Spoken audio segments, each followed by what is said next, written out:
Ladies and gentlemen, welcome back to the Dirty Pat Walsh Show on YouTube with me, your host, Dirty Pat Walsh. That's right. Get a nice wad of Stoker's Wintergreen here. Stoker's Wintergreen.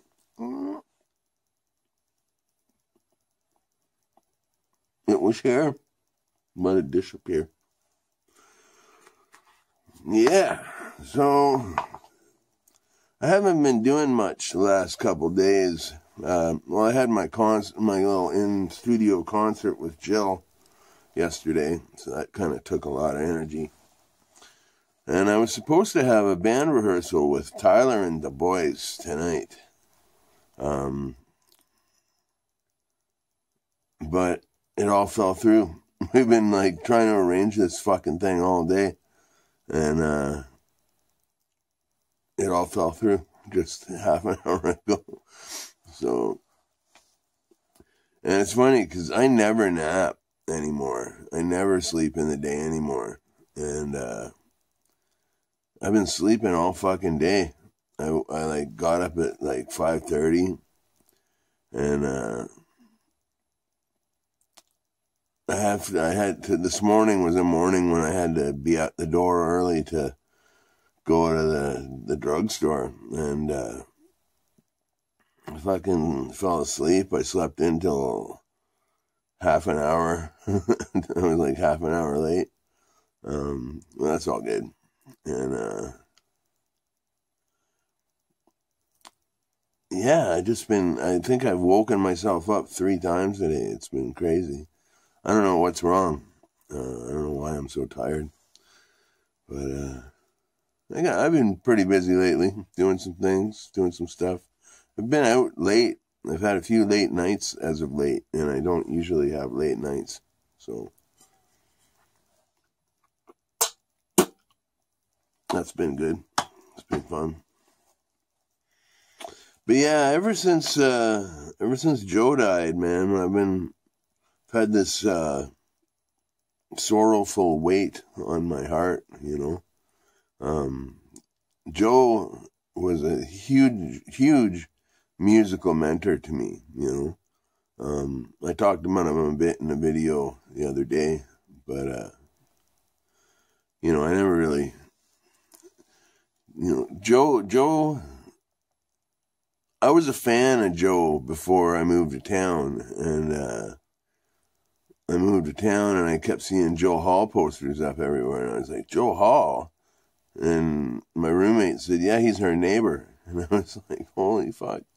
And, I used to go see him every chance I got. The very first time I saw him play, he was playing solo acoustic and harmonica, solo acoustic guitar, and plugging his new 4-track cassette of him just playing guitar and harmonica. I think it's the only solo recording he ever did, called Skeleton Key. And I actually I had one, and I played it so much I wore it out. And so Joe gave me another one.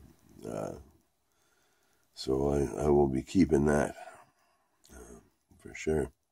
But yeah, the first time I saw him play, man, it moved me. It just moved me in a way that, sometimes when you go see a live act and it just changes your whole fucking musical perspective. That's what happened with Joe. I thought, holy fuck, man. And,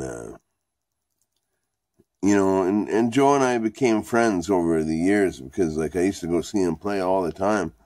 And I guess about 6 months into that, he came up to me and he asked me my name, and he said, you come to every single one of my shows, and you're always here early. And I was a rabid fan. And he's like, so from now on, you get a pass. You get in for free to my shows. Just tell him your name and tell him Joe said it was cool. I was like, fuck, And so that was pretty great. And I got to know Joe over the years. I'm not exactly sure how, we just probably got, just a Peterborough thing, right? But now, when the Silverhearts started up, our first album, I sang one of Joe's songs on that album, a really old song of his called Whiskey Talkin', just the Whiskey Talkin'. And, we totally did this song up really good. And Joe heard it, and he was just got there astounded by it. And, he loved it. And he was very grateful to me for bringing his old song back to life, And I didn't even see it that way. I just thought it was a cool song. It needed to be played, So yeah, after that, I got to be pretty close with Joe. And he was the coolest old guy, man. There's a video, it's in one of my playlists, but it's out on YouTube. And it's called The New Frontier. And it's a song me and Trevor from the Silverhearts are playing along with Joe on this song. It turned out pretty good. But, Joe actually spent about 6 months in the Silverhearts playing bass, which was, to tour with Joe Hall was just an honor, no matter what the capacity, it was an honor to tour with Joe. And, yeah, so that, very cool. He gave me a guitar once, which the headstock snapped off it. I have it fixed. I just have to restring it. So, yeah, fuck, Joe is the coolest, man. He's the coolest guy. My biggest honor in music to date is when his original band, the Continental Drift, or like his best, most well-known band, the Continental Drift, had a reunion show it was an event that was happening for Joe. And, they had a reunion show, and Joe asked me if I would sit in on harmonica with them. Now, getting asked to sit in with the original Continental Drift, to me, that was better than the Rolling Stones calling me up and asking me to play with them, It was a true honor, and I got to play with them twice, as far as I remember. And probably two of the biggest feathers in my musical cap, playing with Joe and the Continental Drift. That was really awesome. So yeah, I've been kind of heavy-hearted since Joe left us. And the same day we had, ironically enough, a fellow named John Hall, who was a little bit younger than me. He died of a heart attack that same night. John ran the Twisted Wheel, and which is going, it's a place to play right now. He owned the Trashateria for years. That was a Peterborough institution for years. He was in charge of this thing called the Hootenanny on Hunter, which is a big street party downtown every year. Kind of a pillar to the community. So yeah, that was a very sad day. And just to fucking top it off, Ranking Roger from the English Beat died either today or yesterday.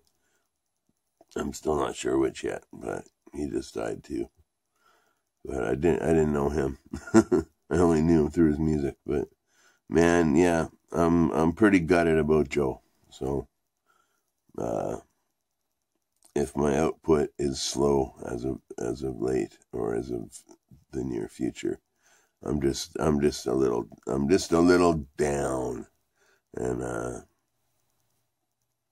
it'll return soon. Of course it will.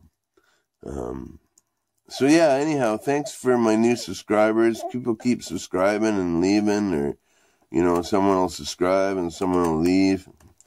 But I'm at 225 right now, and that's pretty damn good for me. So thank you all for subscribing, if you've subscribed. If you haven't, please consider doing so. yeah, thanks for everything, people.